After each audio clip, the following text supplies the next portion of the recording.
প্রিয় ষষ্ঠ শ্রেণীর ছাত্রছাত্রী, পরিবেশ ও বিজ্ঞানের ৮ নম্বর স্কুলের সমস্ত প্রশ্নের উত্তরগুলো করে দিলাম। ৮ নম্বর স্কুল, অণু পরমাণুর পরিমাণ পরিমাপের একক হলো মোল। Option B. কোনটি পাললিক শিলা নয়? পিউমিস। বল একই রেখে ক্ষেত্রফল বৃদ্ধি করলে চাপ কমবে। বল একই রেখে ক্ষেত্রফল বৃদ্ধি করলে চাপ বৃদ্ধি পাবে। বাঁধের জলে সঞ্চিত থাকে স্মৃতিশক্তি। রক্তের জলীয় অংশকে বলা হয় প্লাজমা। কোনটি বিশুদ্ধ রক্ত পরিবহন করে? ফুসফুসীয় শিরা। কোনটি অচল সন্ধির উদাহরণ? করোডেড সন্ধি। কোনটি অন্য শব্দগুলো থেকে আলাদা? লোহা। উত্তপ্ত ম্যাগমার ওপরে ফেনার মতো অংশ জমে তৈরি হয় পিউমিস। বিগত কিসের একক হিসেবে ব্যবহৃত হয়? দৈর্ঘ্যের একক। প্রদত্ত কোন ক্ষেত্রে স্পর্শ ছাড়াই বল ক্রিয়া করে?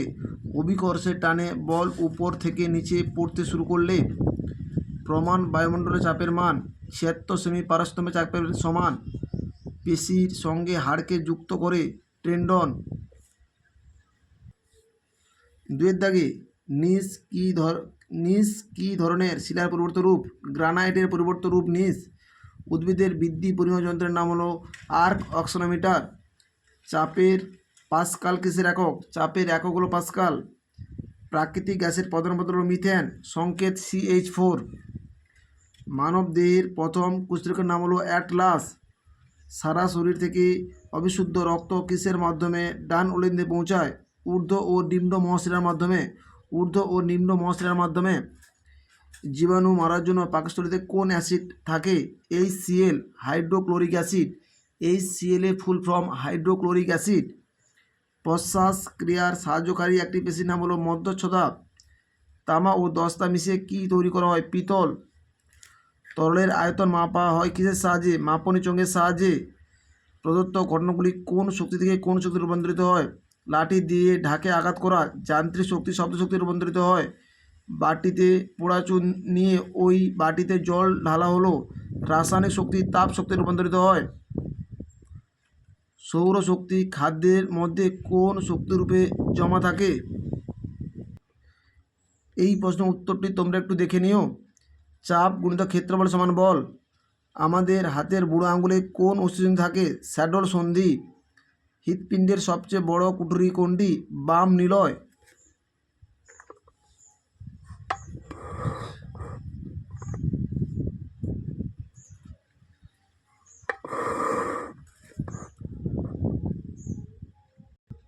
আমাদের ভিডিওটি যদি তোমাদের ভালো লেগে থাকে তাহলে তোমরা লাইক করো, শেয়ার করো, কমেন্ট করো। আমাদের চ্যানেল নতুন হয়ে থাকলে চ্যানেলটিকে সাবস্ক্রাইব করো। 3 দাগে সংকর ধাতু কীভাবে পাওয়া যায়? 123 নম্বর পৃষ্ঠা 6 দাগের প্রশ্নের উত্তরটি তোমরা দেখো।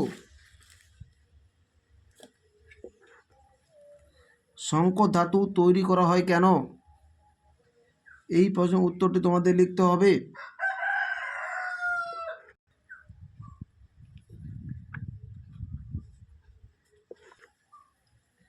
স্টেনলেস স্টিলের উপাদানগুলির নাম হলো লোহা ও সামান্য কার্বন।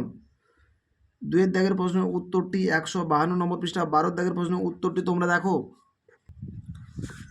12 দাগের প্রশ্নের উত্তরটি তোমাদের লিখতে হবে।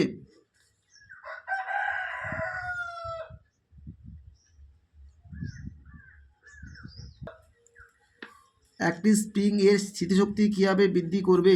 178 নম্বর পৃষ্ঠা 3 দাগে 2 পাঠের প্রশ্নের উত্তরটি তোমরা দেখো। একটি স্প্রিং এর স্থিতিশক্তি তুমি কীভাবে বাড়াতে পারো? উত্তরটি তোমরা দেখো। 2 পাঠের প্রশ্নের উত্তরটি তোমাদের লিখতে হবে।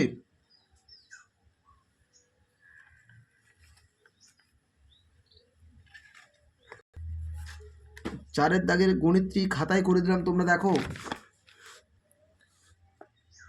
দেহবর সূচক সমান ওজন বাই উচ্চতা স্কোয়ার। উচ্চতা 122 সেমি সমান 122/100 1.22 মিটার। ওজন 40, উচ্চতা 1.22, 40 গুণিতক 100 গুণিতক 100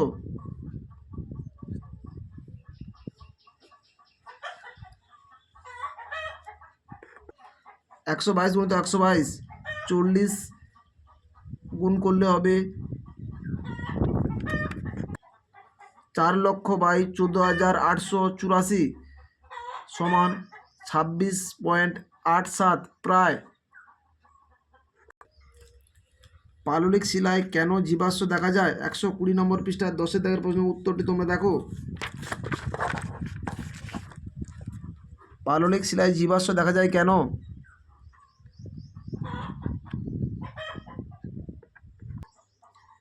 কেন পেট্রোলিয়ামকে শোধন করা হয়? 124 নম্বর পৃষ্ঠায় রয়েছে।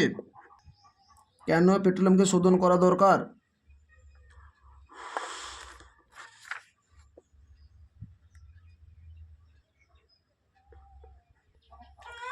চারের দাগে বল কাকে বলে? এসআইতে বলের একক কি? 173 নম্বর পৃষ্ঠায় 1 দাগের প্রশ্নের উত্তরটি তোমরা দেখো। বল কাকে বলে? এসআইতে বলের একক হলো নিউটন।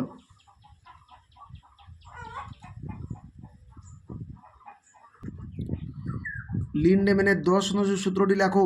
186 নম্বর পৃষ্ঠা 7 দাগে আগের স্কুলে দেখানো রয়েছে, তোমরা একটু দেখে নিও। দ্বিতীয় শ্রেণীর খাদক তাদের প্রয়োজনীয় শক্তি পায় কোথা থেকে? প্রাথমিক খাদক থেকে।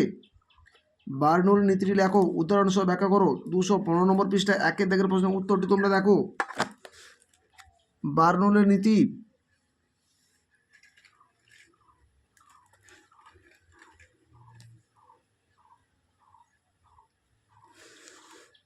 এই পরীক্ষাটিও তোমরা উল্লেখ করবে।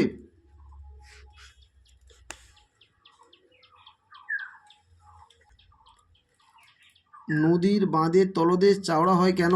212 নম্বর পৃষ্ঠার 1 দাগের প্রশ্নের উত্তরটি তোমরা দেখো। নদীর বাঁধের উপরের অংশ চওড়া হয় কেন?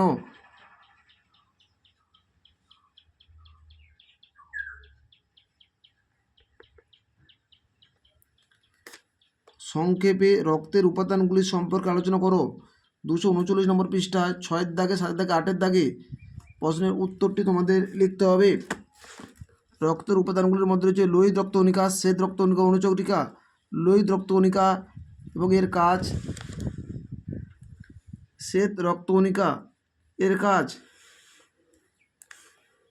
অনুচক্রিকা এবং এর কাজ, এই 3টি প্রশ্নের উত্তর তোমাদের লিখতে হবে। লোহিত রক্তকণিকা, শ্বেত রক্তকণিকা এবং অনুচক্রিকা।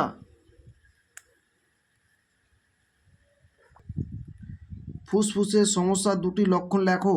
232 নম্বর পৃষ্ঠা 18 দাগের প্রশ্নের উত্তরটি তোমরা দেখো। ফুসফুসের সমস্যা ও তার লক্ষণগুলি সারণী আকারে লেখো।